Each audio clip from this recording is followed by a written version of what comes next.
ओम साईं राम। आज का साईं ऊचन बाबा कह रहे हैं, मेरे बच्चे तू निराश मत हो। मैं जानता हूँ तूने ईश्वर के दिखाए हर उस बात का पालन किया है जो भक्ति मार्ग पर चलने के लिए आवश्यक है। तूने सत्कर्मों को अपने जीवन का सार बनाया, सबका भला किया, लेकिन कभी किसी ने तेरे कोई प्रयास को ना समझा। और तू ये सोचता है कि बाबा क्या पता मेरी अर्जी सुन रहे हैं या नहीं। मैं कितने लंबे समय से संघर्षों और दुख से झेल रही हूँ, फिर भी बाबा ने मेरी कोई सुध नहीं ली। मेरी परेशानियाँ खत्म होने का नाम ही नहीं लेती। तो बाबा कहते हैं, मेरे बच्चे तुम वह प्रयास कर कर जो तुम्हें कोई भी बताता है कि यह उपाय कर लो, जब तुम सारे प्रयासों सारे उपायों को करके थक जाते हो और तुम्हें तुम्हारे मनवांछित फल की प्राप्ति नहीं होती, तो तुम्हारे मन में निराशा और उदासी घर कर लेती है और तुम्हें यह विश्वास नहीं रहता कि अब तुम्हारे जीवन में कुछ अच्छा होगा।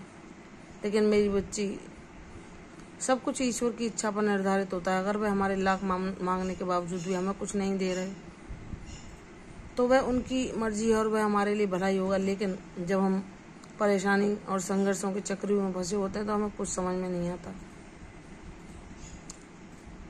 धीरे धीरे जब हमें हमारे मन की कामना पूरी होती ना दिखे, तो हमारे जीवन में उत्साह की कमी आने लगती है और हमारा ईश्वर पर भी विश्वास डगमगाने लगता है कि क्या पता बाबा सुनते हैं या नहीं, क्या पता बाबा हमारी कष्टों को देख रहे हैं या नहीं, हमारे दुख को महसूस कर रहे हैं या नहीं, हमारी उस पीड़ा को जिसको बाबा के अलावा कोई नहीं जान सकता, वह देख रहे हैं या नहीं। और फिर अगर देख रहे हैं तो फिर उसे दूर करने का कोई प्रयास क्यों नहीं कर रहे, हमारे जीवन में कोई लीला बाबा की क्यों नहीं हो रही। तो मेरी बच्ची, इन सब का यही उत्तर है कि जब तुम पूर्ण रूप से मुझे समर्पण करते हो तो तुम्हें कोई इच्छा और कामना शेष नहीं रहती। तुम अपने जीवन में जो भी कुछ घटित होता है उसे ईश्वर की इच्छा मानकर सब परिस्थितियों में शांत रहना सीख जाते हो। तुम जान जाते हो कि जो कुछ ईश्वर की मर्जी से घटित हो रहा है उसमें हमारे लिए अच्छा ही छुपा होगा। भले ही हमें अभी कुछ नहीं दिखाई दे रहा, लेकिन ईश्वर ने हमारे लिए क्या योजना बनाई है ये उनके अतिरिक्त और कोई नहीं जानता। और जैसे एक डॉक्टर अपने बीमार मरीज को स्वस्थ करने के लिए कड़वी दवाई का उपयोग लाता है, वैसे ही जीवन में हमारे कड़वे अनुभव आ रहे हैं, दुख के दिन हमें परेशान कर रहे हैं, वो यही भी हमारे जीवन में कुछ अच्छा होने का संकेत है कि जितनी कड़वी दवाई होती है उतनी ही शीघ्र मरीज शीघ्र स्वस्थ हो जाता है। ऐसे ही जब तुम्हारे जीवन में दुख और कष्ट खत्म होने का नाम ना लें, तो सोच लो कि ईश्वर तुम्हें क्या सिखाना चाह रहे हैं। और जब तुम उन दुखों और कष्टों में भी शिकायतें करना, नाराजगी करना ईश्वर से छोड़ देते हो और तुम्हें कोई इच्छा नहीं बचती कि यह परिस्थिति कब ठीक होगी, यह तुम्हारे सारे सवाल जवाब समाप्त हो जाते हैं और तुम ईश्वर की मर्जी में ही शांत चित्त से रहना सीख जाते हो। तो ईश्वर स्वयं ही तुम्हारे उन कष्टों और तुम्हारी परीक्षाओं को समाप्त करके तुम्हारे जीवन में खुशियों का सवेरा ला ही देते हैं, क्योंकि वे जान जाते हैं कि मेरे बच्चे ने चंचलता छोड़कर, व्याकुलता छोड़कर, अधीर होना छोड़कर मेरी मर्जी में ही प्रसन्न रहना सीख लिया है। तो जैसे एक बच्चा एक खिलौने के लिए जिद कर रहा होता है और वह बार बार उसे मांगता है, तो उसकी चंचलता के कारण उसके माता पिता उसे जैसे नहीं देते कि यह कहीं से चोट ना पहुंचा ले। लेकिन जब वह हार थक के बैठ जाता है और उस खिलौने से ही अपने मन को हटा लेता है, तो उसके माता पिता स्वयं ही उसे अनायास वह खिलौना दे देते हैं कि अब यह शांत हो चुका है, अब यह अधीरता नहीं दिखाई दे रहा, तो उन्हें दया आ जाती है कि इसे हमें इसे दे ही देना चाहिए। उसी प्रकार परम परमेश्वर अगर हमारे लिए कोई वस्तु जो हम मांग रहे हैं उचित नहीं है, तो उन्हें पता है कि इससे मेरे बच्चे को बाद में चोट ही पहुंचेगी, तो वह हमें नहीं देते। और जब हम उसके काबिल बन जाते हैं और जब हम अपनी सारी आसक्ति को समाप्त करके सिर्फ ईश्वर भक्ति को अपने जीवन का उद्देश्य बना लेते हैं, तो बाबा हमारे जीवन से सारे अभावों, सारे कष्टों, सारे दुखों को धीरे धीरे समाप्त करके हमारे जीवन में शांति, समृद्धि भक्ति, प्रसन्नता, ज्ञान सब कुछ ला देते हैं।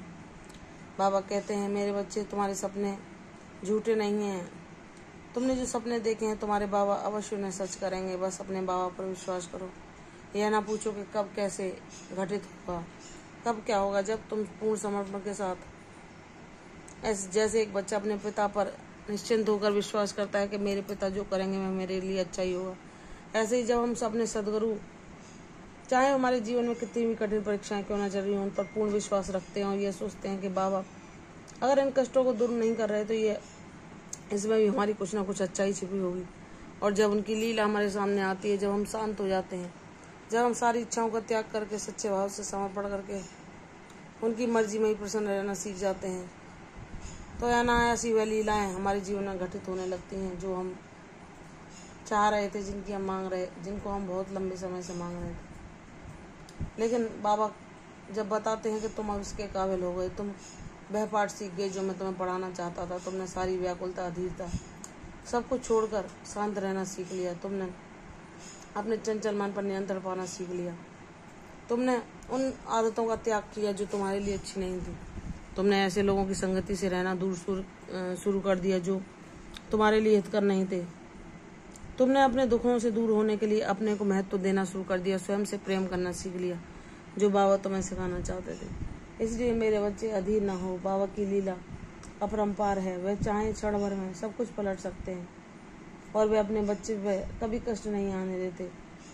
चाहे कितनी भी परेशानियां हो, तुम्हें कभी अन्न वस्त्रों की कमी बाबा ने कभी नहीं होने दी, ना आगे होने देंगे। तुम्हारे जो आर्थिक समस्याएं चल रही हैं, जो तुम्हें भारी बोझ की तरह लगती हैं, उनको भी शीघ्र समय आने पर बाबा तुम्हारे ऊपर से उस बोझ को भी उतार देंगे।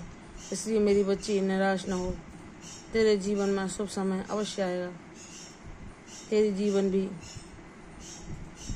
जीवन में भी खुशियों की दिवाली के दीप अवश्य जलेंगे। इसलिए मुझ पर विश्वास कर, सब कुछ अच्छा होगा, सब कुछ सुखमय होगा। प्रसन्न रहो, तुम्हारा विश्वास का फल बहुत मीठा होगा। दीर्घायु हो, यशस्वी हो। कल फिर आऊंगी साईं वचन में, तब तक के लिए ओम साईं राम।